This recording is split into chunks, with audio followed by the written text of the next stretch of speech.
Well, hi everyone. It's Obi Abuchi here with the Leading from Your Core podcast and Vodcast. This show is dedicated to helping leaders all around the world discover leadership wisdom, stories, and insights that will enable you to tap into the power of leading from the inside out. And I'm delighted to welcome on the show all the way from Shanghai, China, Jamie Dixon. Jamie is a coach, a trainer, an author who's worked with ambitious leaders in over 160 multinationals, companies all over the world over the last 10 years. And he coaches and trains in both English and Mandarin. Jamie is the author of the books Overcome and Get It Done, Shaping Paths, and the soon-to-be-released book, The Story Habit, which we'll be talking about today. And during his free time, he enjoys spending it with his family, reading, meditation, calisthenics, and yoga. Jamie, it is a delight to have you on the show today. Thank you very much for having me. It's a delight to be here as well. Brilliant. So, Jamie, it is you've clearly had an incredible time in China. We were talking about it just before the show.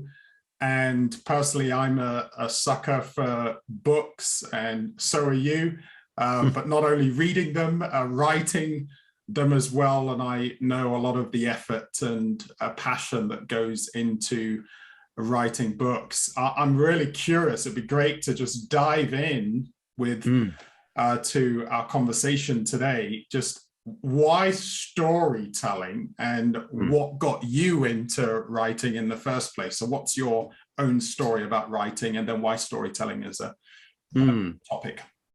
So maybe I'll start with the second question that will lead into how I got to storytelling.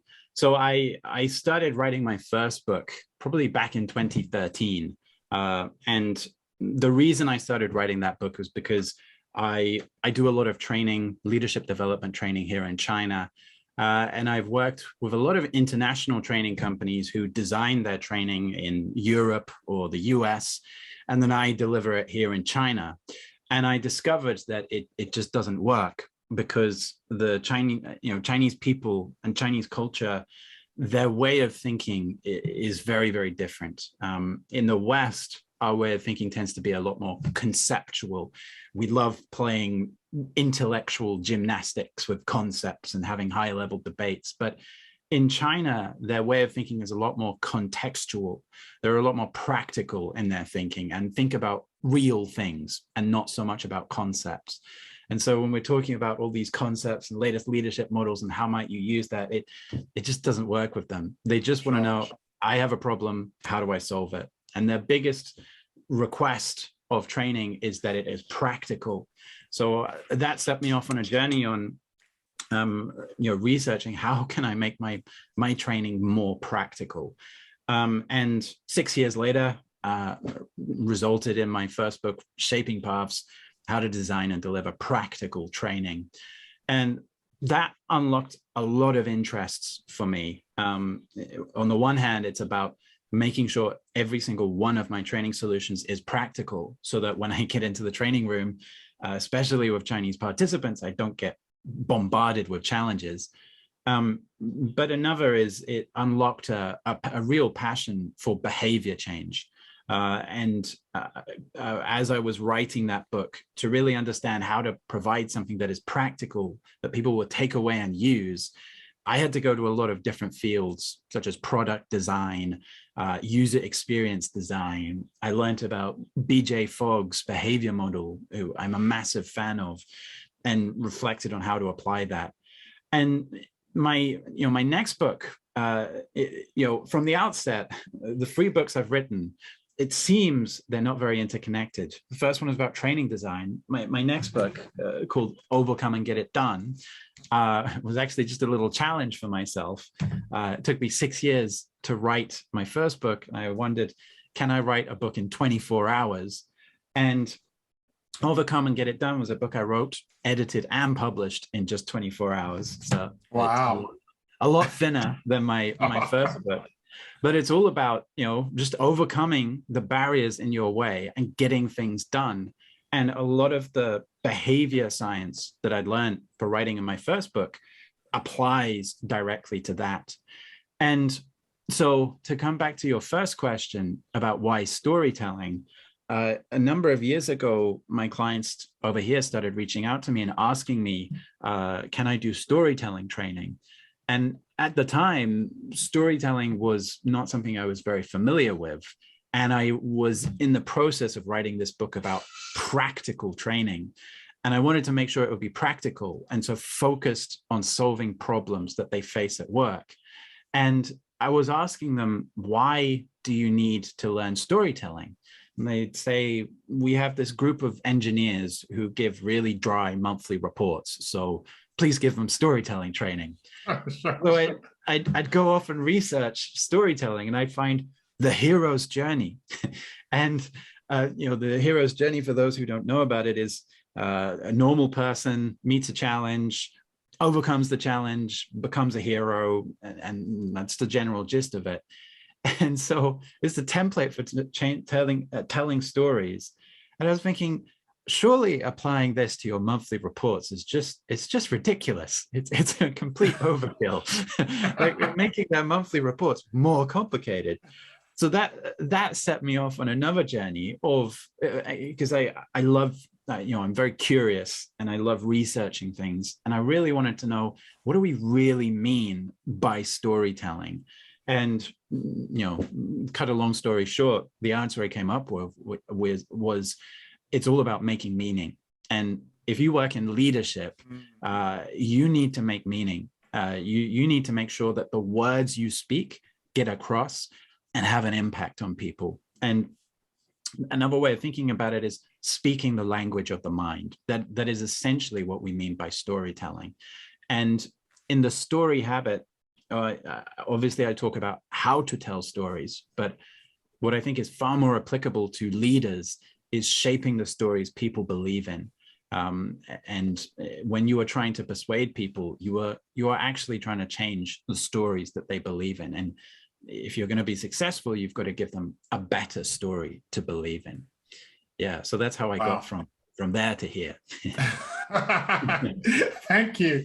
And I'm not surprised you shared that in the form of a story, because that was really helpful to bring us and listeners and viewers on a journey. It certainly brought me on a journey. And there are a couple of things that struck me. One, when you were talking about the importance of understanding some of the cultural differences.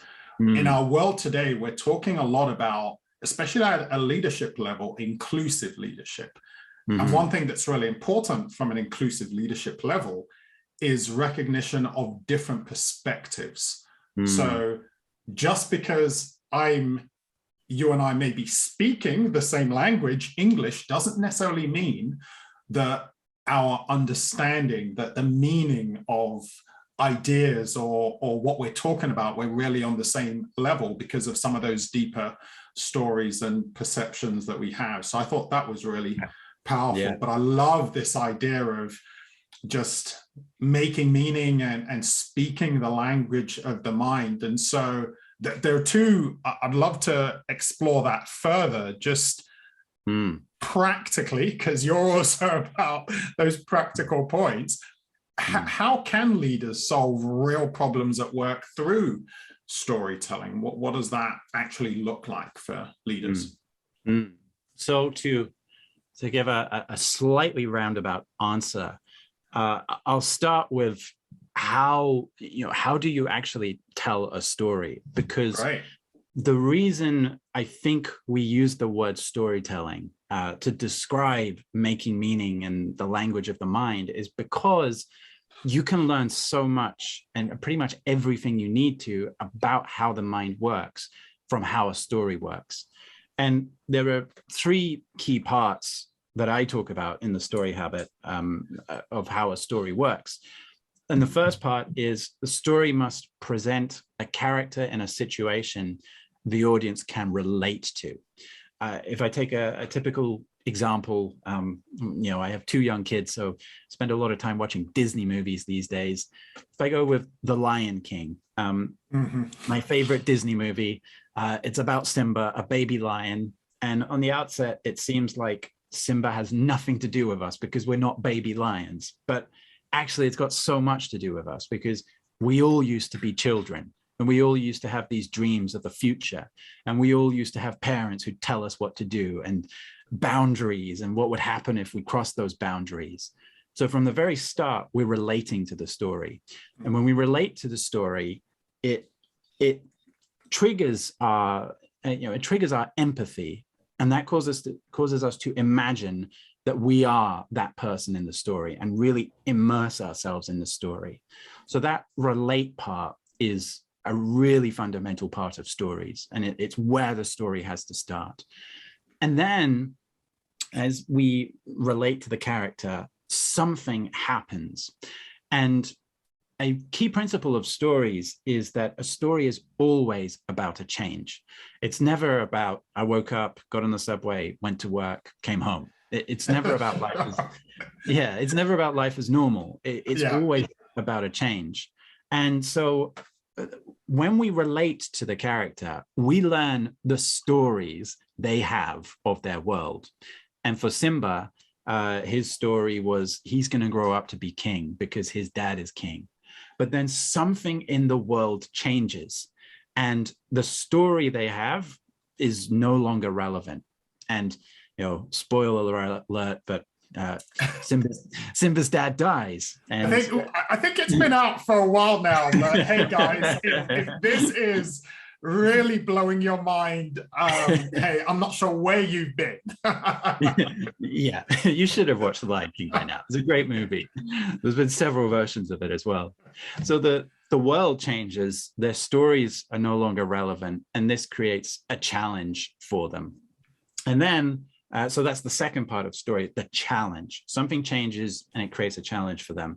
And then the final part is they have to find a way of overcoming the challenge and resolving it. And so I call this part the resolve part. And in The Lion King, Simba's way of resolving it is killing his uncle, which interestingly, it seems a lot of Disney movies revolve around killing people. So there's three parts: relate, challenge, resolve. And you can use this to influence people.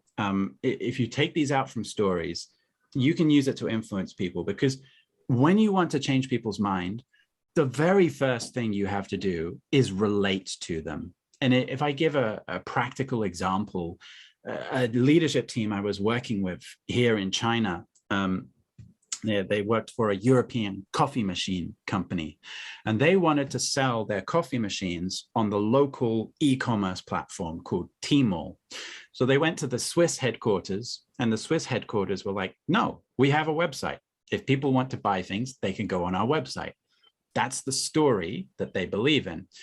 And the reality in China is nobody uses websites. So what a lot of us try to do when we try to persuade is we go straight to challenge without relating. We say, no, no, it doesn't work like that in China. And if we go straight to challenge without relating, we're probably going to fail. Mm-hmm. And so what we have to do first is relate to, okay, yeah, I understand people in pretty much anywhere else in the world buy from websites. And I understand that gives you more control, and that's important for our brand. And as you say that, they should be nodding their heads. And when they're nodding their heads enough, then you are safe to start prodding their stories and challenging their stories. And then once you've challenged their story, you've changed their mind. And then you can move on to the resolve part, which is about taking action and just making that next step a lot clearer. And maybe the next step would be, how about you just do an experiment with selling one coffee machine on the platform and see what happens. And so relate, challenge, resolve is how you solve practical problems through storytelling at work. Yeah. Well, no, that sounds really powerful. And I know you said you don't like or didn't really connect with the hero's journey in a way, although that very much draws on similar elements of the hero's journey, Yeah. right? Who is the hero, what's the challenge they face, and how do they overcome? But I love the practical element of this and the connection to the mind, what's going on. It's those sometimes at a neuroscience level, it's those mirror neurons that are firing in our minds as we are relating, as we are connecting to whatever story we're hearing. And this is where I think, especially from a leadership perspective, it'd be worth exploring this with you. As leaders, there are some stories we tell ourselves that shape our own minds, right? Stories about our position, stories about the influence that we have, stories about topics that we think shouldn't be discussed or should be discussed. I mean, all sorts of things, stories that we're telling ourselves that could influence the impact of the stories and the culture that we're trying to shape. And so how do we become aware of those stories that we're telling ourselves as leaders, and work out, hey, is this story really empowering? Is it limiting? And how do I shift it so that I can be more effective at the stories that I'm sharing within my organization? What are your thoughts on that? So if I give an example of something that's just so typical in the work that I do, you'll get like an expat leader, someone from somewhere in Europe or somewhere in the US. They come over to China, and they come from a more egalitarian culture where, I am your leader, but we're all equals, and I'm here to facilitate. And so what do you think about this? And I want to hear your perspective.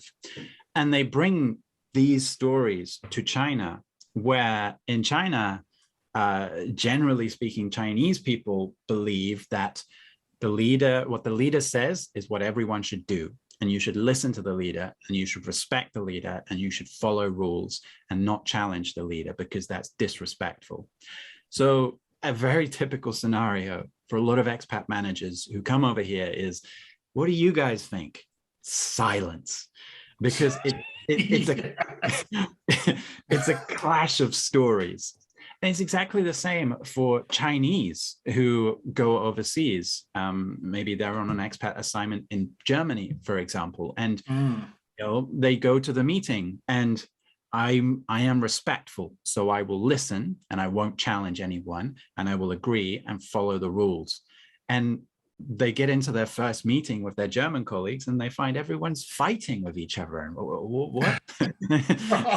And maybe from the German perspective, that's not fighting, that's discussion. We're trying to generate better ideas, but they're using the Chinese stories to interpret what they're seeing. So a lot of these stories come from our family, our education, basically our culture, but also life experiences as well. And so one of your questions just now was, how do you know if the story is serving you or hindering you? Yeah. And I think a really practical answer to that is, we need stories anyway. We are incapable of navigating our way around life and the universe without stories. We need stories, because a story is a layer of meaning between the brain and the noise of reality. Without this story, we'd just be a blob and wouldn't do anything. So we need stories. And so, if you're going through life and things are quite predictable, everything's working the way you'd expect it to work, then your stories are serving you. But it's the moment things just stop working and you experience those emotions of discomfort or being unsettled, that is a sign that your stories are not serving you. And there's something, we tend to react by pointing to the outside world and saying, there's something wrong here. But no, it's something wrong with our story. So if you're that expat manager and your team are being silent, so simple, so easy to blame them and say, come on, guys, speak up, be brave. Yeah. But it's your problem. Yeah. Yeah. Wow. Yeah, that's such a helpful insight, just to work out, is this, am I feeling like something's broken here? It's not quite working. Don't look out, look inside. And you and I, we were talking just before we started recording about a word that's coming in that's replacing VUCA. And I'll VUCA, for our listeners and viewers who aren't aware, is, volatile, uncertain, complex, and ambiguous. And what, in the work that I do with a lot of leaders, I often say, we're far too focused on the VUCA outside. It's, hey, that's not working, that's uncertain, that's complex, that's ambiguous. And we're not always in tune with the VUCA inside, with the uncertainty I'm feeling, with the complexity I'm experiencing, and even the complexity of our stories and our mind and what's going on internally. And it sounds like this is one of those moments. It's like, well, actually, something's not quite working here. I need to do some internal work to become more aware of what's the story here. What's the story I'm telling about my people? What's the story I'm telling about this situation? And how do I begin to reframe that story? Is that something you talk about, reframing stories and finding new, more helpful stories for a situation in order to move it forward in a more productive way? Yeah, because, as I mentioned, we need stories, but really important to remember that they are just stories. A metaphor is, it's just a map. It's not the terrain itself. Yes. And the terrain has probably changed. And the world we live in right now, I don't think anyone who is alive right now has experienced change on the scale that we're experiencing right now, wherever you are in the world. And so it's really important to be able to let go of the stories that we've got. And one habit, or maybe even mindset, that has been of huge benefit to me living in China has just been to experiment. And I've forgotten, I've forgotten a lot of my English, actually. I've forgotten the phrase, but throw something to the wind and just see what happens. And, if I give a really simple example, when I first came to China, and I used my spare time to learn Chinese. I didn't speak any Chinese at that time. And when you learn a foreign language, it can be really scary, actually, because what if I say something wrong? And you have this strange assumption that if you say something wrong, everyone's going to point and laugh at you and you'll be shamed for eternity. And you have to get over that mindset in order to learn to speak a different language, because you are going to make mistakes and it's going to be embarrassing. But it's by going through that you learn new things. And one really powerful example was when I was feeling sick one day in my first few months in China. I was trying to explain to my friend that I have a sickness. And I didn't realize that the way I phrased it, I said, 我有病. The way I phrased it was actually, I am insane. And they laughed at me nonstop. And it's one of those mistakes that is inevitable when you learn a language. And I think this example is a metaphor for anything in life. When you learn something new, you have to make mistakes and you have to go through phases of being uncomfortable and being embarrassed and being ashamed. But it's only by going into that zone that you start to open new doors and discover things you'd never discovered before. And so if we hold ourselves to our stories, we never go out into that unsafe zone and open those new doors. So I think it's really important to experiment with things. And I say to myself, I guess this is a story I'm telling myself. I'm just experimenting my way through life and always willing to try new things and see what happens. And, on my business, for example, I've spent a lot of money on things that haven't worked. Oh, well, I've learned my lessons. I won't do those again. But by doing that, I learned new ideas and new perspectives and new things to go and explore, which have helped me a lot. So I think the way of stopping stories from hindering us is just to experiment and be open to the new stories that the world can give to us. Yeah, wow. I love that.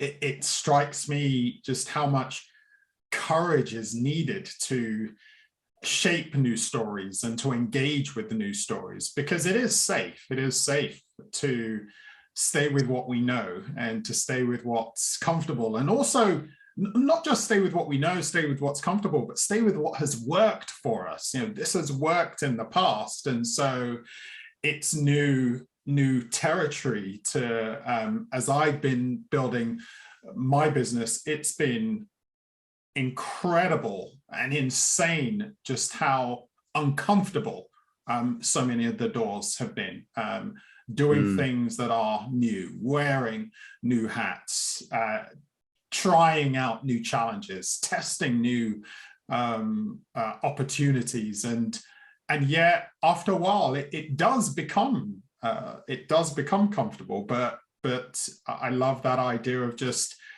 get over it and experiment and try. And I think going back to what you said about stories and the story not necessarily being the terrain, reality. It's just a map. In NLP, as an NLP practitioner, we'd often say, that the map is not the territory. It's just a useful way of moving forward. And I just think, actually, is this a helpful way of moving forward and learning and growing? I was talking about, for example, imposter syndrome. That's something we've been talking about recently in just some of the programs that we run, and how that's often about a story that I'm telling myself, the story that I'm inadequate, I don't really have what it takes, I'm a fraud here. And yet by applying a different map, a map that says, actually, I'm simply making progress. Yes, I'm falling down, but I'm making progress. It helps me to let go of that narrative that I'm a fraud, and rather I apply a new map that says I'm discovering and I'm trying things out, and I'm an adventurer, which helps to set me on a more productive path, and also just a more resourceful mindset as I think about that situation. And I think in business, one really bad story a lot of us tell ourselves, and I'm so guilty of it myself, is that I'd never buy this, I'd never pay money for this, and we forget that, well, I'm not the customer, am I? It's the customer who is deciding to pay money for this. And when you think, oh, I don't want to charge them for this, or I don't want to charge them too much for this because I wouldn't pay that much for it, it's actually disrespectful, because you are disrespecting the customer's standards. If the customer is happy to pay for that, then that's up to the customer, isn't it? It's not up to us. So I find a story that a lot of entrepreneurs get themselves into when they're first starting in business is they make it all about themselves and what are my standards? What do I want this business to be about? And they forget that, you don't have a business if you don't have a customer paying you. So learn the customer's stories. And I think it comes back to the relate part of the story habit. That I think is the most fundamental storytelling skill. And it's probably, in my opinion, the most useful skill for leaders, because so many leaders don't relate. You can use another word, empathy. it's empathy as a skill that solves so many problems and prevents so many problems, but we don't use it when we most need to use it. So getting out of our own heads and trying to learn the stories of others, I think is a really important skill.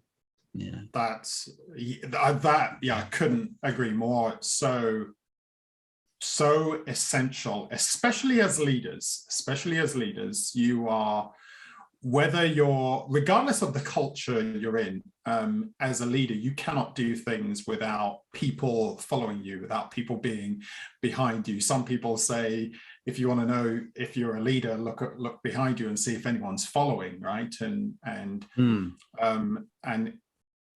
how are you connecting with those people so that they are not just doing what needs to be done, but are able to go the extra mile. And I love that idea of just making sure you're relating and empathizing. It's so basic, it's so simple, and yet it's not really about you, it's about them, whether that's customers, whether that's your people. That's really powerful.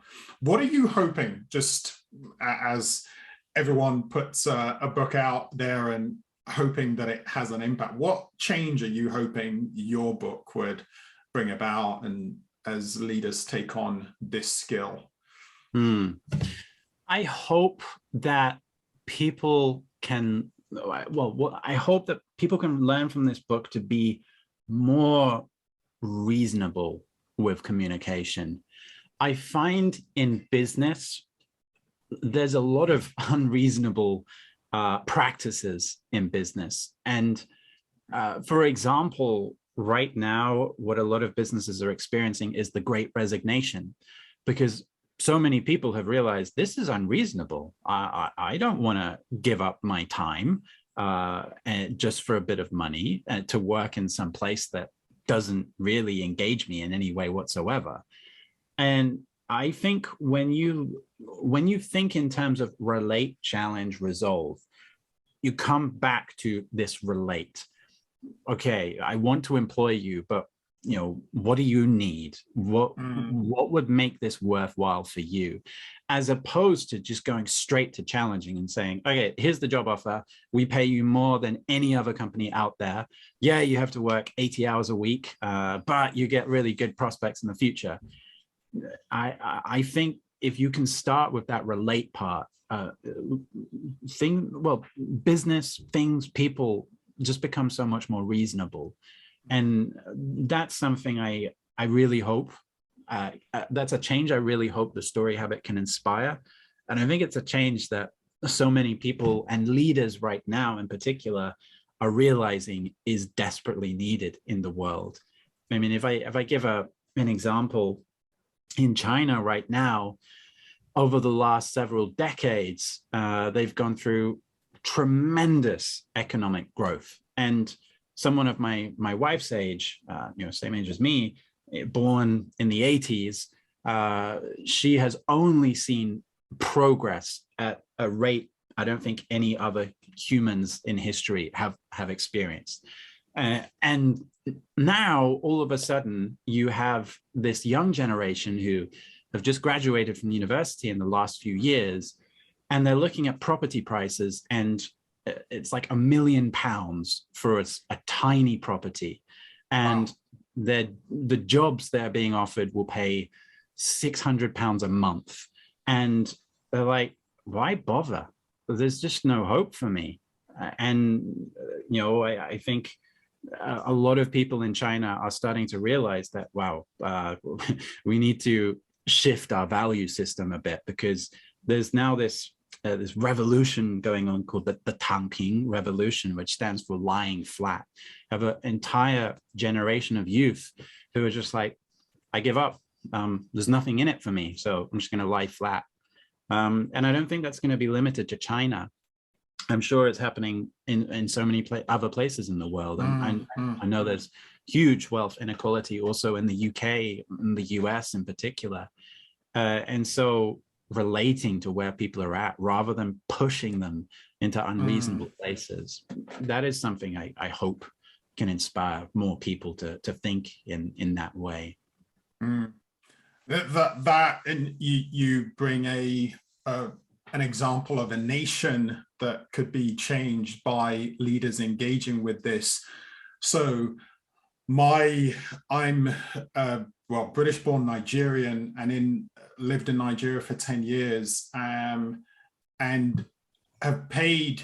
I'm not that political. I don't tend to have political conversations on this, but we're seeing something happen in Nigeria at the moment as they gear up for the 2023 elections. And one of the things that I'm finding really powerful is observing one of the runners for the presidential election is doing exactly what you're talking about, is relating to the people, is talking about some of the challenges, and the opportunity to resolve that. But what a lot of the politicians have done in the past is focus on, hey, here's a challenge we're going to resolve. Here's a challenge we're going to resolve. But what they've never been able to do is relate to where people are and say, hey, I see what you see. I see what you see in terms of what's going on in our country. And I'm concerned about it too. I'm concerned about it for my children. I'm concerned about it for our country. I'm concerned about it for your future. And it is amazing how much support he is garnering from people both in the south of Nigeria and in the north. And beyond that, I mean, because somebody could look at it and just say, oh, well, that's a skill you could take on. People can see through the inauthenticity. And what's really clear is he is being authentic because he's got stories that he can share of how he has related and say, guys, this is some of what I have done. I am relating to you. I am not interested in using the money just for my own benefit. I'm using it for the benefit of growing our nation. So there's two things I'd like to highlight there. One thing I learned about trust as I was writing this book is it's ultimately about predictability. If I can predict your behavior, I feel I can trust you. Yeah, ideally, I can predict that you're going to help me and not hurt me. That's really what trust is about.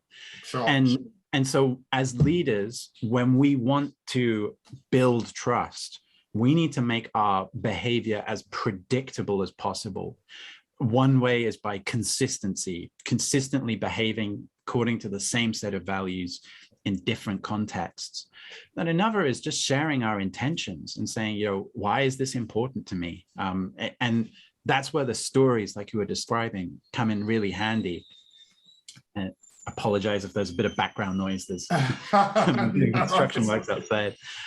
But if you have a story about why that exact same thing is important to you, and what you are really hoping to achieve and why, then that builds so much trust because it makes your behavior so much easier to predict.